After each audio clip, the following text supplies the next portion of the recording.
And with me now is financial analyst Lionel Friedfeld. Good evening. Good evening, Lucy. So let's talk about Dr. Dre's Yeah, Beats. exactly. So it is actually Apple's largest acquisition ever, $3 billion. They're acquiring the company Beats Electronics, and they're manufacturing headphones. But what is interesting for Apple is that they have an online platform of streaming music, a little bit like Spotify, and Apple they have this. But iTunes is not attracting young people to it. And the other platform from Beats Electronics attracting really a lot of young people. And why? Because it was funded by music fan and players in the music by Dr. Dre, and another friends of Steve Jobs. So they know exactly what they're doing. So how come this deal just started? Yeah, I mean, Apple used to do small acquisition of startups, and we saw a couple of startups in Israel. This time, they really went into the streaming online platform for young people. And actually, if you look at the shareholders, the founder of the company, but also Universal Music, which is the ultimate shareholder, is Vivendi. They have a 14% stake into the company. And basically, we're seeing maybe, and financial analysts are saying, and the market is saying, there's a shift of strategy from Apple. They use not to do large acquisition, but no, maybe they're starting, and they have $15 billion of cash to do large acquisition. Wasn't it an obvious deal? Yeah, it was. It's interesting deal because there is a hardware component, but also the platform, which is Apple brings a lot of value.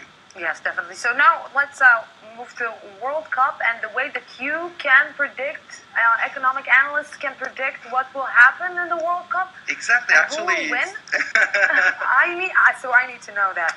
Actually, it's investment banking Goldman Sachs. They developed an internal model. They have financial model for covering the financial world, but they do forecasts for the World Cup, and they're predicting that Brazil will play against Argentina in the final, and that Brazil will win.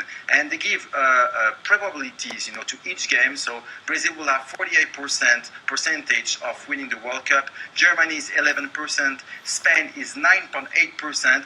And I know that you like the French team. The French team only have 0.8% of winning the World Cup in Brazil, but Goldman Sachs is saying with the Frenchman, you never know, and they can, win at the end of the day. So France has no chance? On a statistic basis, no, but you never know. So we said Brazil will be number one. How accurate can it be? How do you think? Actually, they were not far, the past, World Cup. And they based their model on 14,000 games since 1960, which is inside a financial model. So, on the statistic basis, they can't be so wrong. Okay. So we will ask one another who we think according to this new statistic, and let's see who wins at the end. Lionel Friedfeld, thank you very much for this. And now to news from the search for the Malaysia Airlines.